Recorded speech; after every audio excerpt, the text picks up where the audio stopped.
रुक करते हैं खबरों की तरफ। भारत के पूर्व उपराष्ट्रपति भैरों सिंह की जयंती पर प्रदेश कार्यालय में कार्यक्रम का आयोजन किया गया। इस दौरान प्रदेश अध्यक्ष मदन राठौर, उपाध्यक्ष नारायण पंचरिया और महामंत्री दामोदर अग्रवाल सहित अन्य पदाधिकारियों ने प्रदेश कार्यालय पर पुष्पांजलि अर्पित की है।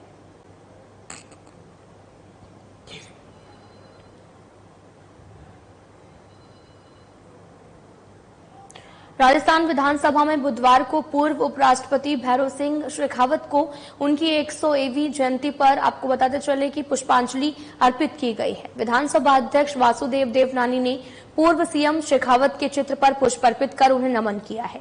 विधानसभा अध्यक्ष वासुदेव देवनानी ने शेखावत का स्मरण करते हुए कहा कि जन जन के हितैषी शेखावत की राजस्थान के विकास में अहम भूमिका थी। वे अच्छे स्टेट्समैन भी थे और साथ ही आपको यह भी बताते चलें कि राजस्थान के सर्वांगीण विकास में उनका महत्वपूर्ण योगदान रहा। उन्होंने गरीबों के कल्याण के लिए अनेक योजनाएं बनाई, उन्हें राज्य में क्रियान्वित किया और राजस्थान में उनके द्वारा शुरू किए गए अंत्योदय कार्यक्रम की पूरे देश में सराहना हुई थी। राजस्थान में साक्षरता और औद्योगिकीकरण को बेहतर बनाने के लिए पूर्व सीएम शेखावत की अहम भागीदारी थी। राजस्थान के लोकप्रिय नेता और जन जन के हितैषी और हृदय सम्राट माननीय भैरों सिंह जी शेखावत की आज 101वीं जयंती पर हम उनको नमन करते हैं और उनके राजस्थान के विकास में जो अहम भूमिका रही है उसको हम लोग याद करते हैं। माननीय भैरों सिंह जी शेखावत अच्छे स्टेट्समैन थे। विपक्ष और पक्ष को साथ लेकर के पूरे राजस्थान के सर्वांगीण विकास में उनका अद्भुत योगदान रहा है और अंत्योदय जो सबसे पिछड़ा व्यक्ति है उसको सबसे पहले उसकी पहचान कर उसका जीवन स्तर ऊंचा उठाने में उन्होंने कई योजनाएं बनाई, लागू की और क्रियान्वित की, जिसके आधार पर राजस्थान के गरीब लोगों का जीवन स्तर भी ऊंचा उठा और राजस्थान में साक्षरता और औद्योगिकीकरण के भी बेहतर बनाने के लिए उनके बहुत कोई योजनाएं बनी। पर्यटन के लिए भी उनका योगदान था। मैं समझता हूं कि वह ऐसे अद्भुत व्यक्तित्व के धनी थे जिनको आज भी प्रत्येक व्यक्ति याद करता है। मैं उनको नमन करता हूं और आज राजस्थान विधानसभा में भी हमने उनको पुष्पांजलि अर्पित की है। ऐसे अद्भुत व्यक्ति वर्षों तक हमें याद आते रहेंगे और हम सबका ये कर्तव्य है कि हम उनकी प्रेरणाओं की आगे बढ़ें, उनके द्वारा किए गए कार्यों को आगे बढ़ाएं। संसदीय कार्य, विधि और न्याय मंत्री जोगाराम पटेल ने मंगलवार को पूर्व मंत्री और सूरसागर से पूर्व विधायक मोहन मेघवाल के निधन पर उनके निवास पहुंचकर श्रद्धांजलि अर्पित की है। पटेल ने मोहन मेघवाल की पार्थिव शरीर पर पुष्प अर्पित कर उनको नमन किया और शोक संतप्त परिजनों को सांत्वना दी है।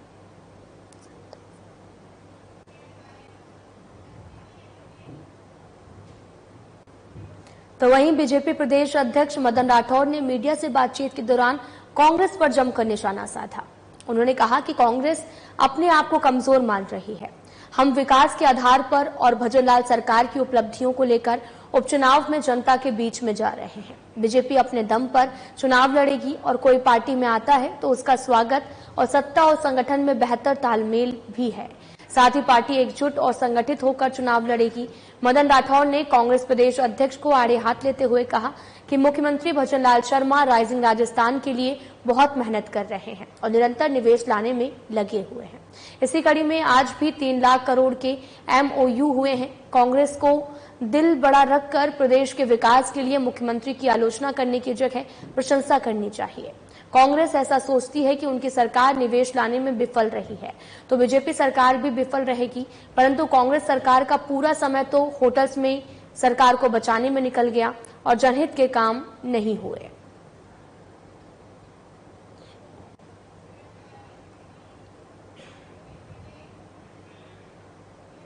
बीकानेर में मुधड़ा मेमोरियल चैरिटेबल ट्रस्ट द्वारा बनाई जा रही मेडिसिन विंग लेकर शिक्षा मंत्री मदन दिलावर अभिभूत हो गए हैं। उन्होंने यहाँ पर दानशीलता की प्रवृत्ति को अनुकरणीय बताया है और कहा कि ट्रस्ट द्वारा बनाई जा रही ये अस्पताल आमजन के लिए बेहद लाभदायक साबित होंगे। ट्रस्ट के इस कार्य को आने वाली पीढ़ियां भी याद रखेंगी। शिक्षा मंत्री ने सोमवार को देर शाम इसका अवलोकन किया। उन्होंने कहा कि मुद्रा परिवार का जन्मभूमि से इतना लगाव अभिभूत करने वाला है और कमाई का इतना बड़ा हिस्सा जनहितार्थ में लगाना प्रेरणादायी है। उन्होंने कहा कि लगभग 100 करोड़ रुपए की लागत से बनने वाली ये अस्पताल मुद्रा ट्रस्ट को अमर कर देगी। उन्होंने निर्माणाधीन भवन का अवलोकन किया और इसे बनाने की आधुनिक तकनीकी की भी सराहना की है। मुद्रा ट्रस्ट के ट्रस्टी किशन मुद्रा ने बताया कि ट्रस्ट के मुख्य ट्रस्टी कन्हैयालाल मुद्रा की भावना है कि अर्जित धन का बड़ा हिस्सा जनहित में लगाया जाए। ट्रस्ट इसी परिकल्पना के आधार पर कार्य कर रहा है।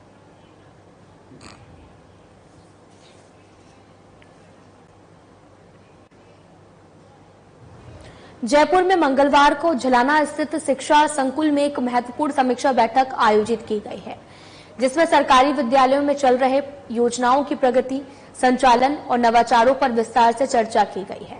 बैठक की अध्यक्षता कृष्ण कुणाल, शासन सचिव, स्कूल शिक्षा, भाषा पुस्तकालय विभाग और पंचायती राज विभाग ने की है। कुणाल ने सरकारी योजनाओं में सुधार के साथ आवश्यक सुझावों को जल्द से जल्द अमल में लाने के निर्देश दिए हैं। उन्होंने आंगनबाड़ी, प्रारंभिक शिक्षा, सेकेंडरी शिक्षा, पीएम श्री और बालिका शिक्षा में आवश्यक सुधारों पर जोर दिया। इसके अतिरिक्त बालिका शिक्षण संस्थानों में गुड टच और बैड टच जैसी विषयों पर जागरूकता बढ़ाने पर विशेष ध्यान देने की आवश्यकता पर बल दिया है। शासन सचिव ने राजस्थान की शिक्षा प्रणाली का अन्य राज्यों जैसे कि उत्तर प्रदेश, पश्चिम बंगाल, असम और आंध्र प्रदेश की शिक्षा पद्धति के तुलनात्मक अध्ययन करने के निर्देश दिए हैं। उन्होंने विगत वर्षों में उत्कृष्ट प्रदर्शन करने वाले विद्यालयों को रोल मॉडल मानते हुए अन्य सरकारी विद्यालयों को उनकी दिशा निर्देश का अनुसरण करने की सलाह दी है। उनका मानना है कि राज्य के प्रत्येक बच्चे को गुणवत्तापूर्ण शिक्षा पाने का समान अधिकार है। उन्होंने तकनीकी साधनों के माध्यम से प्रारंभिक स्तर से ही शिक्षा में सुधार की आवश्यकता पर जोर दिया है। साथ ही जागरूकता कार्यक्रम में परिजनों की सहभागिता को महत्वपूर्ण बताया है।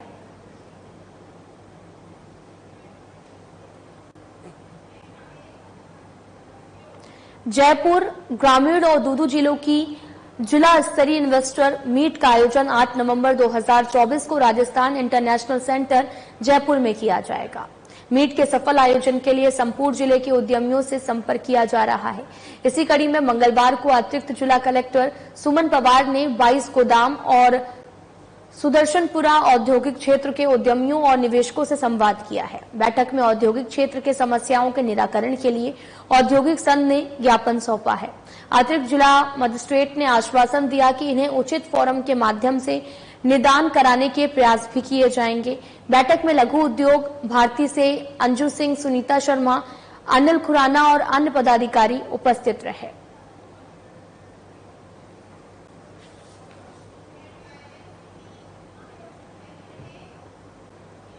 जोरावर सिंह गेट स्थित राष्ट्रीय आयुर्वेद संस्थान मानद विश्वविद्यालय में बौद्धिक संपदा अधिकार विषय पर एक दिवसीय कार्यशाला का आयोजन किया गया है। कार्यशाला का उद्घाटन भारत सरकार के पेटेंट अधिनियम, डिजाइन अधिनियम और ट्रेडमार्क अधिनियम के महानियंत्रक प्रोफेसर उन्नत पंडित, ज्वाइंट कंट्रोलर रेखा विजयम, राष्ट्रीय आयुर्वेद संस्थान के कुलपति प्रोफेसर संजीव शर्मा ने किया है। इस दौरान भारत सरकार के पेटेंट अधिनियम, डिजाइन अधिनियम और ट्रेडमार्क अधिनियम के महानियंत्रक प्रोफेसर उन्नत पंडित ने कार्यशाला को संबोधित किया।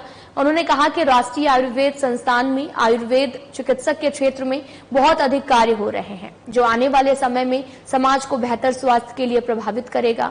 उन्होंने इंटेलेक्चुअल प्रॉपर्टी राइट के आयुर्वेद से समाज के हित में अपने विचार रखते हुए कहा कि हमारी प्राचीन परंपरागत जानकारी और मॉडर्न साइंस को लेकर स्वास्थ्य में बहुत अधिक रिसर्च कार्य हो रहा है। नई ओर से प्रभावी रिसर्च और विचारों का लाभ सही व्यक्ति तक पहुंचाने के लिए पेटेंट का बड़ा योगदान भी है। उन्होंने चीन का उदाहरण जो है वो देते हुए ये भी कहा कि चीन से संबंधित आयुष विभाग और उनके मेडिसिन प्लांट और औषधियों की खपत पूरे विश्व में बड़ी मात्रा में हो रही है, जबकि हम उससे बहुत दूर हैं। राष्ट्रीय आयुर्वेद संस्थान को 5 साल के लिए IPR शेयर की प्रोफेसरशिप दिया गया है, जिससे राष्ट्रीय आयुर्वेद संस्थान के साथ साथ देश के अन्य संस्थाओं के चिकित्सकों और शिक्षकों को आईपी के विषय में जानकारी मिले। मॉडर्न साइंस के साथ कनेक्ट करना और उसका समाज के लिए उपयोग होना, ये आने वाले समय में समृद्ध भारत की पहचान बनने वाली है। कैसे हम भारतीय को स्वस्थ रख सके, ये शायद विकसित भारत की एक पहचान भी होने वाली है। और उस पहचान को बनाने में हमारे ट्रेडिशनल नॉलेज को मॉडर्न साइंस के साथ कनेक्ट करेंगे, तब शायद आयुर्वेद संबंधित ज्ञान का समाज के लिए श्रेष्ठ प्रयोग हो पाएगा। इन्हीं विषयों पर आज नेशनल इंस्टीट्यूट ऑफ आयुर्वेदा में एक राउंड टेबल के माध्यम से मंथन शुरू हुआ है। नेशनल इंस्टीट्यूट ऑफ आयुर्वेदा को आईपीआर चेयर प्रोफेसरशिप भी मिली है। तो आने वाले समय में बौद्धिक संपदा केंद्रित ऐसे नए नवाचार का प्रयोग करना, होना और इसे प्रेरित करना, इस दिशा में एनआईए काम करने जा रहा है। बौद्धिक संपदा कार्यालय पूर्ण रूप से ऐसी अवेयरनेस इनिशिएटिव को समर्थन भी करता है, प्रेरित भी करता है। आयुष मंत्रालय भी इसके साथ जुड़ के कार्य करता है और करने के लिए संकल्पित है। सामूहिक प्रयास से ही शायद एक नई व्यवस्था खड़ी की जा सकती है और ऐसी नई व्यवस्था की आवश्यकता आज हमारे सामने है और इसे पूर्ण करना, ये इस मंथन का लक्ष्य रहा है। और आने वाले समय में भी कई ऐसे कार्यक्रम जयपुर में आयोजित होंगे। आशा करता हूं कि सारे ही नवाचारकर्ता, अनुसंधानकर्ता कुछ ऐसी प्रक्रिया की प्रोसेस से पास ऑन होंगे और नया संशोधन आने वाले समय में आयुर्वेदा की फील्ड में हमें देखने को मिलेगा। एक दिवसीय कार्यशाला एनआईए के प्रांगण में की। सर्वप्रथम मैं इस कार्यशाला के उपलक्ष्य में आयुष सेक्रेटरी वैद्य श्री राजेश कोटेचा, भारत सरकार, और अपने वाइस चांसलर सर का धन्यवाद, श्री प्रोफेसर संजीव शर्मा सर का धन्यवाद देना चाहता हूं, जिन्होंने एक लगातार हमें इंस्पिरेशन दिया और हमें सपोर्ट किया, जिससे कि आईपीआर की एक राउंड टेबल डिस्कशन या कार्यशाला का आयोजन किया गया। संभवतः पेटेंट कंट्रोलर प्रोफेसर उन्नत पंडित जी का ये पहला आयुष इंस्टीट्यूशन में व्यक्तिगत रूप से प्रोग्राम रहा, जिन्होंने डिटेल्ड में हमें पेटेंट के बारे में बताया और क्या क्या चैलेंजेस हैं और हमारे लिए एक मार्गदर्शन का रोल भी अदा किया कि हमें इस दिशा में कैसे आगे बढ़ना है, कैसे हम भारत को तीसरी वैश्विक रूप से तीसरी महाशक्ति के रूप में उभारना है और कैसे पेटेंट को टैक्टफुली और इफेक्टिव वे में पेटेंट कराया जा सके, स्पेशली ट्रेडिशनल सिस्टम में, जो कि इंडियन सिस्टम है, ट्रेडिशनल सिस्टम में इंडियन सिस्टम में कराया जा सके। रेखा वी मैडम जो कि डिप्टी पेटेंट कंट्रोलर है, उन्होंने आयुष के साथ जो चैलेंजेस हैं उनको बताया। हम एक तो डीपीआईआईटी जो मुख्य विभाग है उनका धन्यवाद भी देते हैं, जिन्होंने कि पहली बार पूरे भारत में आयुष के सेक्टर में chair, professor of IPR chair का दिया, हमें सैंक्शन किया है ये पोस्ट, जिस पोस्ट को लेके हम आने वाली पीढ़ियों को पेटेंट के लिए प्रोत्साहित कर सकते हैं। हम आने वाली पीढ़ियों को कैसे वैश्विक अर्थव्यवस्था में योगदान कर सकते हैं और कैसे भारत की बौद्धिक संपदा को संवर्धन, उनको संवर्धन और उनका कैसे हम संभाल के रख सकते हैं, इसमें ये सहायक होगी। और एनआईए एक रोल मॉडल के रूप में उभरने में भी सहायता मिलेगी कि जैसे NIA can play a role model for the rest of the AYUSH institution also. ये यहाँ तक लिमिट नहीं होगा, ये और इंस्टीट्यूशन को भी प्रमोट करेगा। तो ये बहुत ही अच्छी कार्यशाला रही, जिसमें कि बढ़ चढ़ के हमारे प्रतियोगियों ने, हमारे फैकल्टी मेंबर्स ने भाग लिया, हमारे पीजी पीएचडी स्टूडेंट ने भाग लिया और निश्चय ही ये अपने लक्ष्य को पाने में कामयाब होंगे। धन्यवाद। बीकानेर पश्चिम विधायक जेठानंद व्यास ने मंगलवार को जयपुर में चिकित्सक और स्वास्थ्य विभाग की प्रमुख शासन सचिव गायत्री राठौर से मुलाकात की है। विधायक ने एसडीएम राजकीय जिला चिकित्सालय के उन्नयन की घोषणा पर राज्य सरकार का आभार जताया। उन्होंने बताया कि ये पुराने शहरी क्षेत्र का प्रमुख अस्पताल है। इसमें सुविधाओं का विकास होने से पीबीएम अस्पताल पर भार कम होगा। आमजन को बेहतर चिकित्सक सुविधाएं शहरी क्षेत्र में मिल सकेंगी। उन्होंने बताया कि उनके द्वारा जिला अस्पताल में सिविल कार्यों के लिए 114.89 करोड़ और उपकरणों के लिए 30 करोड़ रुपए सहित कुल लगभग 144 करोड़ रुपए के प्रस्ताव राज्य सरकार को भिजवाए गए थे। ये प्रस्ताव अगले 2 दशकों की आवश्यकता के आधार पर भिजवाए गए हैं। राज्य सरकार द्वारा इन्हीं प्रस्तावों को स्वीकृत किया जाए और अगले 4 सालों में चरणबद्ध रूप से ये राशि स्वीकृत की जाए।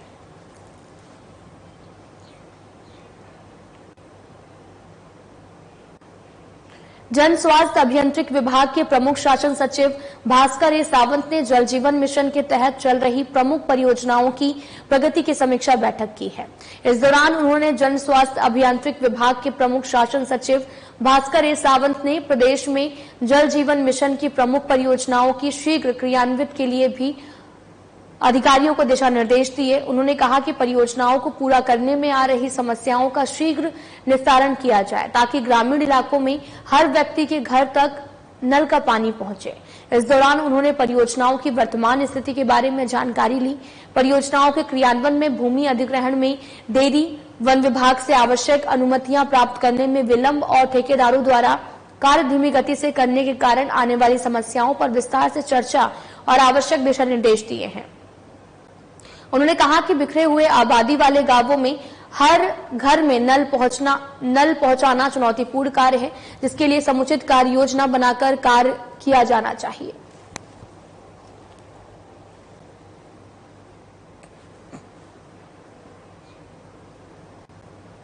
जयपुर में आगामी त्योहारों को देखते हुए खाद्य सुरक्षा अधिकारी ने कई दुकानों पर कार्रवाई की है। जयपुर जिला कलेक्टर डॉक्टर जितेंद्र कुमार सोनी द्वारा गठित खाद्य सुरक्षा टीम ने मंगलवार को धीरज मार्केटिंग कंपनी, सूरज पोल मंडी के पास से घी के नमूने के लिए और इस दौरान मौके पर 1244 किलोग्राम घी सीज किया गया। खाद्य सुरक्षा दल ने शिव शक्ति मिष्ठान भंडार, अग्रवाल कैटर्स और आरडी पेठेवाला के यहां से मावा मिठाई पेठे के खाद्य नमूने जांच के लिए भेजे गए हैं। वहीं दुकानदारों को दीपावली के दौरान दुकान में साफ सफाई रखने के लिए विशेष ध्यान रखने के दिशा निर्देश दिए गए। साथ ही मिठाइयों में उच्च गुणवत्ता युक्त दूध से निर्मित मावे का भी उपयोग करने के लिए निर्देश दिए गए। सभी प्रतिष्ठानों को रसोई, बर्तन, फर्श, दीवारें, काउंटर आदि साफ रखने, खाद्य सामग्री को ढक कर रखने के लिए पाबंद किया गया है।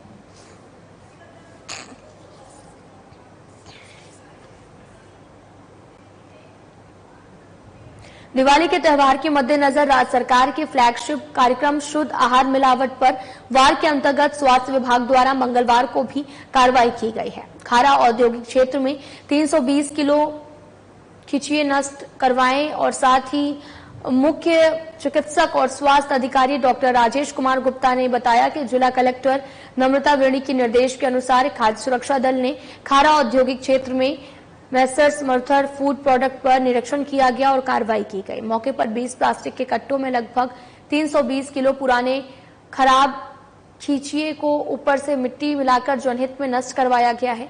इसके अतिरिक्त एसडीएम महावीर सिंह जोधा के साथ ग्रामीण क्षेत्र बज्जू में संयुक्त कार्रवाई की गई है और नमूने को जन स्वास्थ्य प्रयोगशाला भेजा जाएगा, जिसके परिणाम के अनुसार आगे की कार्रवाई की जाएगी।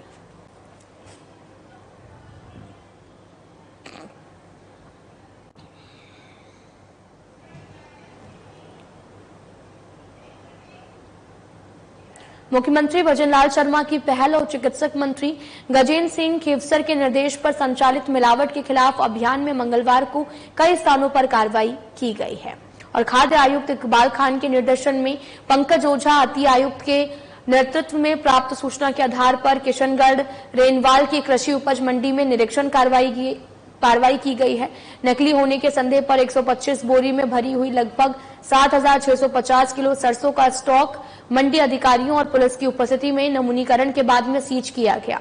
ये सरसों प्राथमिक तौर से मिट्टी में बनी हुई प्रतीत हो रही थी। अतिरिक्त आयुक्त पंकज ओझा ने बताया कि ये कार्रवाई सरसों के नकली होने के संदेह पर की गई है। जैसे ही सरसों को हाथ में लिया गया, ये मिट्टी की तरह हो गई। नमूने को जांच के लिए खाद्य विशेषण प्रयोगशाला जयपुर भिजवाया गया। जांच रिपोर्ट प्राप्त होने के पश्चात आगे की कार्रवाई भी की जाएगी।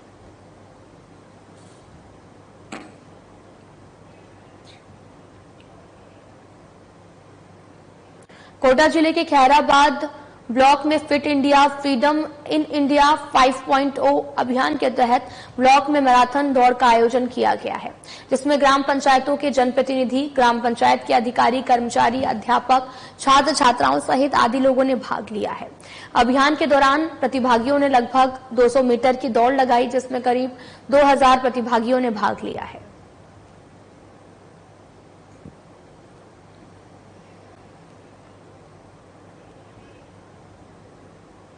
ग्रामीण विकास विभाग के अतिरिक्त मुख्य सचिव श्रेया गुआ ने सोमवार को राजस्थान ग्रामीण आजीविका विकास परिषद ग्रामीण विकास विभाग के तहत आयोजित दिवाली मेले का उद्घाटन इंदिरा गांधी पंचायती राज संस्थान जवाहरलाल नेहरू मार्ग जयपुर में फीता काटकर किया गया। इस दौरान मुख्य सचिव श्रेया गुआ ने मेले में आगंतुक समस्त महिला सदस्यों से स्टॉल्स पर प्रदर्शित उत्पादों की जानकारी ली गई। हस्त निर्मित समस्त उत्पादों की सराहना की गई। इस दिवाली मेले में तमाम जिलों की संस्कृति, परिधान, भाषा और पारंपरिक उत्पादों का बेजोड़ नमूना देखने को मिलता है। और दिवाली मेले का आयोजन 21 से 27 अक्टूबर तक इंदिरा गांधी पंचायती राज संस्थान परिसर जवाहरलाल नेहरू मार्ग जयपुर में आयोजित किया जा रहा है।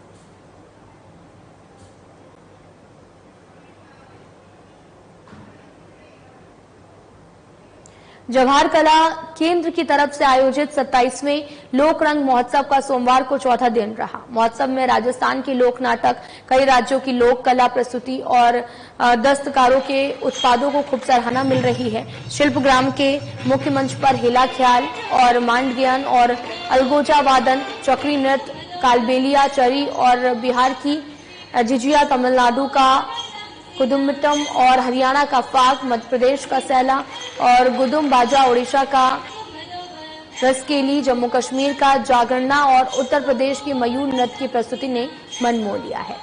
लोक नाटकों में राजस्थानी रामलीला की प्रस्तुति हुई। मध्यवर्ती की मंच पर मध्य प्रदेश के मटकी, गुजरात के केरबा, नोवेश, अरुणाचल प्रदेश के रिखमपदा और गोवा के देखड़ी और उत्तराखंड के छपेली जैसे गुजरात राज्य की प्रस्तुति भी हुई है।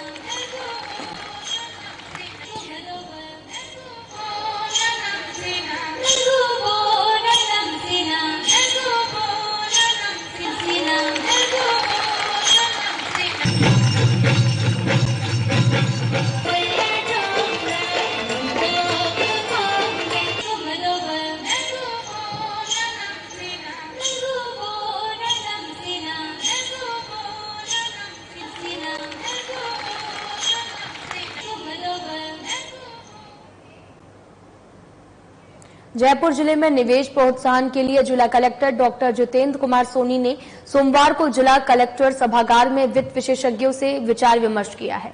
इस दौरान उन्होंने चार्टर्ड अकाउंटेंट, कंपनी सेक्रेटरी एवं कोस्ट अकाउंटेंट से राइजिंग राजस्थान में और सफल आयोजन और जिले में ज्यादा से ज्यादा निवेश आकर्षित करने को लेकर चर्चा हुई है। बैठक को संबोधित करते हुए उन्होंने बताया कि जयपुर ग्रामीण एवं दूदू जिलों की जिला स्तरीय इन्वेस्टर मीट का आयोजन 8 नवंबर 2024 को राजस्थान इंटरनेशनल सेंटर जयपुर में किया जाएगा। मीट के सफल आयोजन के लिए संपूर्ण जिले के उद्यमियों से संपर्क किया जा रहा है।